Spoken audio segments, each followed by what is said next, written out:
आजकल यूपीआई हमारे रोजमर्रा के जीवन का हिस्सा बन चुका है। चाय वाला हो या सब्जी वाला, हर जगह बस एक क्यूआर कोड स्कैन करो और पेमेंट हो जाता है। आसान है, तेज है और सबको पसंद है। लेकिन दोस्तों, आसान चीजें ही सबसे ज्यादा रिस्क में होती है। क्या आपको पता है कि रोजाना हजारों लोग यूपीआई स्कैम्स का शिकार बनते हैं? फ्रॉडस्टर्स नए नए तरीके निकालते हैं और अगर आप जरा सा भी केयरलेस हुए तो आपके अकाउंट से मिनटों में पैसे साफ हो सकते हैं। तो इस वीडियो में मैं आपको बताऊंगा सबसे कॉमन यूपीआई फ्रॉड्स, उनके रियल लाइफ एग्जांपल्स और उनसे बचने के आसान टिप्स। वीडियो अंत तक जरूर देखना, क्योंकि आखिर में मैं बताऊंगा आरबीआई और सरकार की हेल्पलाइन जहां आप कंप्लेंट कर सकते हो। सबसे पहला और कॉमन तरीका है फेक कलेक्ट रिक्वेस्ट। फ्रॉडस्टर आपको रिक्वेस्ट मनी भेजता है और बोलता है, सर बस ये एक्सेप्ट कर लो, आपको पैसे मिल जाएंगे। अब आपको लगता है कि सामने वाला पैसा भेज रहा है। जैसे ही आपने एक्सेप्ट किया और पिन डाला, पैसा आपके अकाउंट से उनके अकाउंट में चला गया। दिल्ली में एक आदमी को OLX पर पुराना फ्रिज बेचना था। बायर ने बोला, मैं आपको यूपीआई से पैसे भेज रहा हूं, बस रिक्वेस्ट एक्सेप्ट करो। सेलर ने पिन डाला और उसी समय 10,000 रुपए उसके अकाउंट से डेबिट हो गए। इंपॉर्टेंट रूल, पैसा लेने के लिए कभी भी पिन डालने की जरूरत नहीं होती। पिन सिर्फ पैसे भेजने के लिए होता है। अगर कोई आपसे कहे कि पिन डालो और पैसे मिलेंगे, तो समझ लो वो फ्रॉड है। दूसरा तरीका है फिशिंग लिंक्स।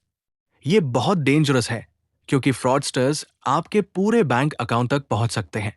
आपको एसएमएस, व्हाट्सएप या ईमेल पर एक लिंक आता है, जैसे कॉन्ग्रेचुलेशंस, आपको कैशबैक मिला है, जल्दी क्लिक करो, या your KYC update is pending, अभी वेरीफाई करें। लिंक पर लोगो और डिजाइन भी वैसा ही होगा जैसा गूगल पे या फोन पे पर होता है। लेकिन जैसे ही आप उस लिंक पर जाते हो और डिटेल्स भरते हो, नाम, अकाउंट नंबर, यूपीआई पिन या ओटीपी, वो सीधा फ्रॉडस्टर के पास चला जाता है। पिछले महीने मुंबई पुलिस ने रिपोर्ट किया कि एक स्टूडेंट को ऐसा ही कैशबैक वाला मैसेज आया। उसने डिटेल्स डाली और उसी रात उसके अकाउंट से 25,000 रुपए गायब हो गए। रूल सिंपल है, ऑफिशियल एप्स के अलावा कभी भी कहीं डिटेल्स मत डालो। कैशबैक, रिवॉर्ड्स या ऑफर्स हमेशा ऐप के अंदर दिखते हैं, एसएमएस लिंक से नहीं। तीसरा फ्रॉड और भी खतरनाक है, स्क्रीन शेयरिंग ऐप्स जैसे एनीडेस्क या टीम व्यूअर। फ्रॉडस्टर आपको कॉल करेगा और बोलेगा, सर आपके अकाउंट में प्रॉब्लम है, मैं हेल्प कर रहा हूं, बस ये ऐप इंस्टॉल कर लो। आपको लगता है कि ये टेक्निकल सपोर्ट है, लेकिन जैसे ही आपने ऐप इंस्टॉल किया और उसे परमिशन दे दी, आपका पूरा मोबाइल उनकी स्क्रीन पर मिरर हो जाता है। वो आपके SMS, UPI pin entry, OTP सब कुछ देख सकते हैं और कंट्रोल भी कर सकते हैं। कुछ केसेस में लोग सोचते हैं कि वो सिर्फ देख रहे हैं, पर असलियत यह है कि फ्रॉडस्टर आपके फोन को अपने हाथ से चला सकता है। इसलिए याद रखो, किसी भी स्ट्रेंजर के कहने पर स्क्रीन शेयरिंग ऐप कभी भी डाउनलोड मत करो। बैंक और वॉलेट कंपनीज कभी आपसे ऐसा नहीं कहेंगी। अब बात करते हैं फेक कस्टमर केयर की। मान लो आपको पेटीएम पर कोई इश्यू आया और आपने गूगल पर सर्च किया पेटीएम हेल्पलाइन नंबर। फ्रॉडस्टर्स पहले से गूगल पर अपना नकली नंबर डाल देते हैं। आप सोचते हो कि ये ऑफिशियल है और कॉल कर लेते हो। सामने वाला प्रोफेशनल टोन में बात करेगा और बोलेगा, सर आपकी समस्या सॉल्व हो जाएगी, बस ओटीपी बताइए या पिन कंफर्म कीजिए। और जैसे ही आपने डिटेल्स दी, अकाउंट खाली। एग्जाम्पल, बैंगलोर में एक आदमी को यही हुआ। उसने 100 रुपए रिचार्ज करने की कोशिश की, एरर आया। उसने गूगल पर कस्टमर केयर नंबर डाला, कॉल किया और 40,000 रुपए उड़ा दिए। ऑफिशियल कस्टमर केयर नंबर हमेशा ऐप के अंदर होता है।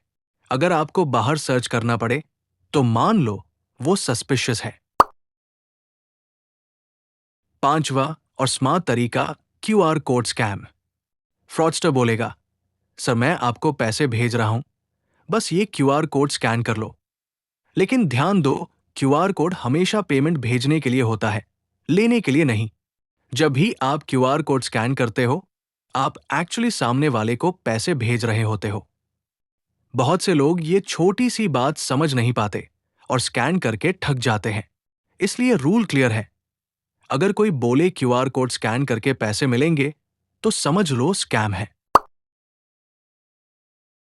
तो अब सवाल, इन स्कैम से कैसे बचें? नंबर 1, पैसा लेने के लिए कभी भी पिन मत डालो। नंबर 2, गूगल पर मिले कस्टमर केयर नंबर्स पर भरोसा मत करो, हमेशा ऑफिशियल ऐप से ही देखो। नंबर 3, अननोन लिंक्स पर क्लिक मत करो। नंबर 4, स्क्रीन शेयरिंग ऐप्स किसी अजनबी के कहने पर कभी मत डाउनलोड करो। नंबर 5, एसएमएस और ईमेल अलर्ट्स हमेशा ऑन रखो, ताकि तुरंत पता चले कि कोई ट्रांजैक्शन हुआ है। नंबर 6, अगर कभी फ्रॉड हो जाए तो तुरंत 1930 पर कॉल करो, ये आरबीआई की ऑफिशियल हेल्पलाइन है। नंबर 7, साइबर क्राइम कंप्लेंट करने के लिए cybercrime.gov.in पर जाओ। फ्रॉडस्टर्स का काम ही है लोगों को बेवकूफ बनाना, लेकिन अगर आप अलर्ट रहते हो, थोड़ी जानकारी रखते हो, तो आप आसानी से बच सकते हो। दोस्तों, अगर ये वीडियो आपको हेल्पफुल लगा हो, तो इसे अपने दोस्तों और फैमिली के साथ जरूर शेयर करो। हो सकता है ये छोटी सी जानकारी उन्हें लाखों का नुकसान होने से बचा ले। सेफ रहो, अलर्ट रहो। अगले वीडियो में फिर मिलते हैं।